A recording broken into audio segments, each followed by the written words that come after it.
Halo guys, balik lagi dengan Efek Anime. Karakter terkuat merupakan suatu hal yang biasa di anime One Piece. Namun dari banyaknya orang terkuat dalam anime One Piece, rata-rata pengguna buah iblis. Ternyatanya tidak hanya mereka saja yang terkuat, tetapi ada orang biasa saja yang memiliki kekuatan yang besar, bahkan melebihi pengguna buah iblis tersebut. Nah, siapa saja orang itu? Langsung saja pada inti pembahasannya.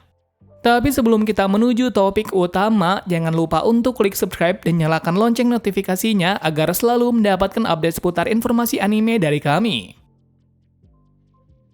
Dan berikut karakter terkuat tanpa buah iblis dalam anime One Piece versi Efek Anime.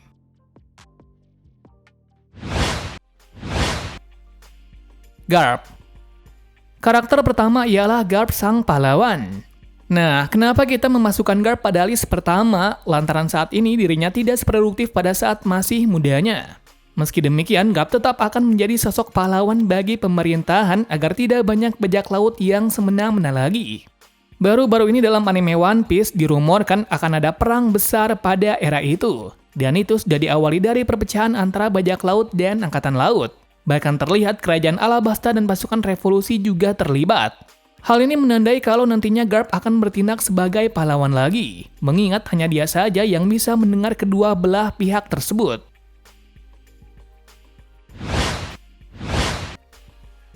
Cavendish. Pertama kali diperkenalkan, Cavendish mengikuti perebutan buah iblis merah Meranomi di dalam Kolosium. Seringkali Cavendish disebut sebagai pangeran bajak laut karena ketampanannya itu.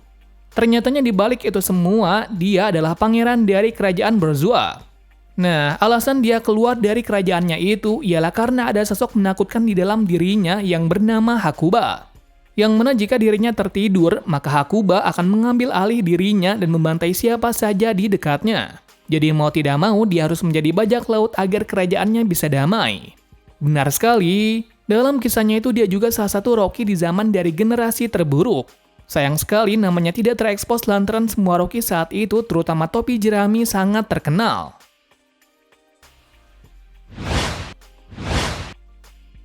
Kozuki Oden. Pahlawan yang sangat heroik, itulah sebutan Oden dalam cerita Arc Wano Kuni. Diceritakan Oden adalah orang aneh dan ceroboh namun memiliki kemampuan berpedang yang tinggi. Bahkan karena kekuatan itu dia bisa membuat negeri sendiri, sampai pernah berlayar bersama bajak laut Shirohige dan Roger.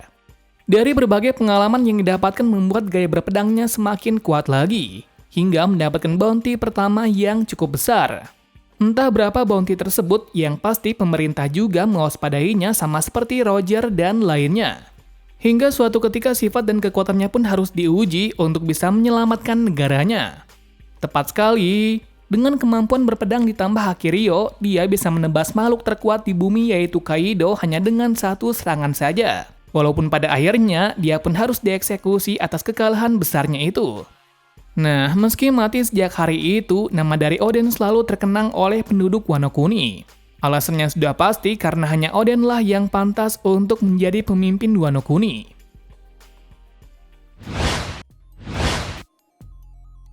Jinbei. Jinbei merupakan salah satu manusia ikan terkuat yang ada di pulau manusia ikan. Bahkan dia sering dijuluki dengan kesatria lautan.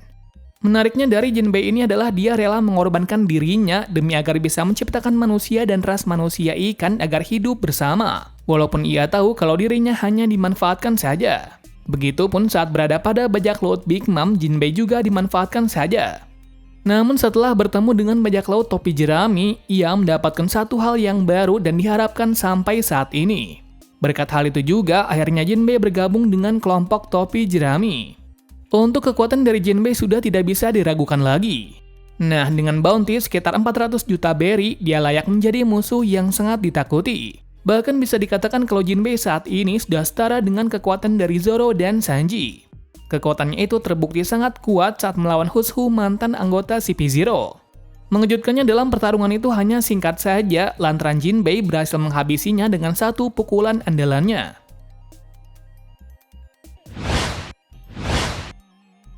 Vinsmoke Sanji. Dari awal cerita, Sanji memang terlihat memiliki kekuatan yang mumpuni walaupun profesinya sebagai koki saja. Agar tidak mengotori tangannya, dia bertarung menggunakan kaki saja. Ia menjadi seperti itu ialah karena petuah dari Zeff si bajak laut kaki merah. Lalu seiring berjalannya waktu, kekuatan kaki dari Sanji semakin meningkat drastis. Dimulai dari Diable Jamble hingga bisa terbang. Dalam cerita Arc Wano Kuni, Sanji juga mendapatkan kekuatan baru yang berasal dari Germa, yaitu Red Suit Black Stealth. Yang mana saat Sanji memakai baju tersebut, kekuatan Sanji sama seperti saudara lainnya. Berbedanya di sini kekuatan khusus dari Sanji bisa menghilang. Sayang sekali hanya itu saja yang ditunjukkan dari kekuatan baju tersebut. Tetapi karena kostum itu, kekuatan terpendam selama ini akhirnya bangkit, di mana sekarang sudah seperti 4 saudaranya itu. Menariknya di sini meski terluka parah separah apapun itu bisa sembuh sendiri dengan singkat.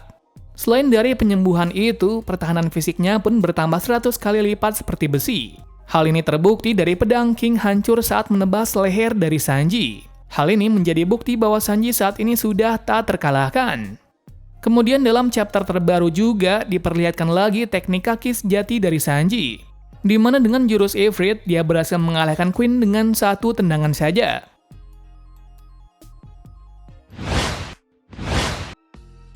Roronoa Zoro. Zoro merupakan salah satu karakter yang sampai saat ini masih misterius. Kenapa demikian? Lantaran dia selalu tersesat walau di jalan yang lurus sekalipun. Namun karena hal itu juga, Zoro menjadi sosok yang sangat ikonik dari banyaknya karakter dalam anime One Piece. Di balik itu semua, Zoro adalah pendekar pedang yang tangguh dan tak kenal takut, mengingat tujuannya untuk menjadi pendekar pedang nomor 1. Artinya untuk mewujudkan hal tersebut, dia diharuskan melawan pendekar pedang yang kuat juga. Seiring kekalahannya melawan Mihawk pada Arc East Blue, Zoro saat ini berkembang dengan sangat pesat. Apalagi pada Arc Wano Kuni dia mendapat ganti pedang baru yang bernama Enma. Dikatakan pedang tersebut sangat mematikan serta seringkali disebut sebagai pedang kutukan.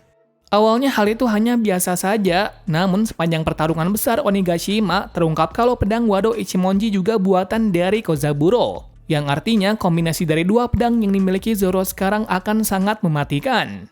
Yap, tepat sekali dengan kondisi yang penuh darah. Dengan jurus barunya, Zoro bisa mengalahkan King dengan satu serangan mautnya itu, hingga membelah sayap tersebut menjadi 2. Dari kesimpulan tersebut membuktikan kalau Zoro sudah setingkat dengan komandan bajak laut buas.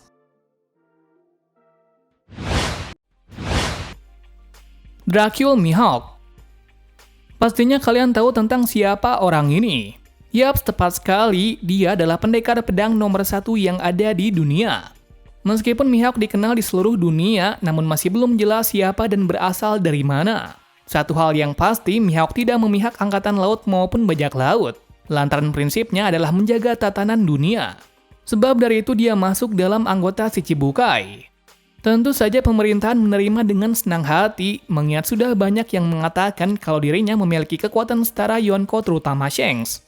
Satu hal menarik lagi darinya ialah Mihawk adalah satu-satunya orang yang bisa mengendalikan penuh dan bisa menghitamkan pedang nomor 1 di dunia yaitu Yoru. Sayang sekali hingga saat ini masih sedikit saja dilihatkan kekuatan darinya. Tapi yang pasti kekuatan darinya akan terungkap saat Shichibukai dibubarkan, dikarenakan para Shichibukai sudah menjadi ancaman lagi dari angkatan laut.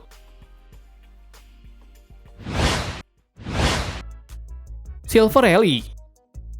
Banyak dari kalian sudah mengetahui karakter yang satu ini, mengingat kami sering mengulas satu karakter ini.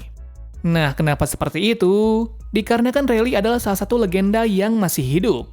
Menariknya di sini meski sudah menjadi tua, untuk kekuatannya sendiri masih sama seperti dulu. Bahkan sekarang lebih master lagi ketimbang yang dulu. Walaupun untuk kekuatan fisiknya sudah mulai melemah.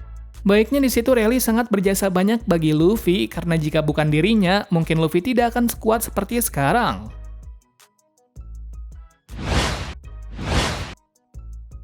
Shanks.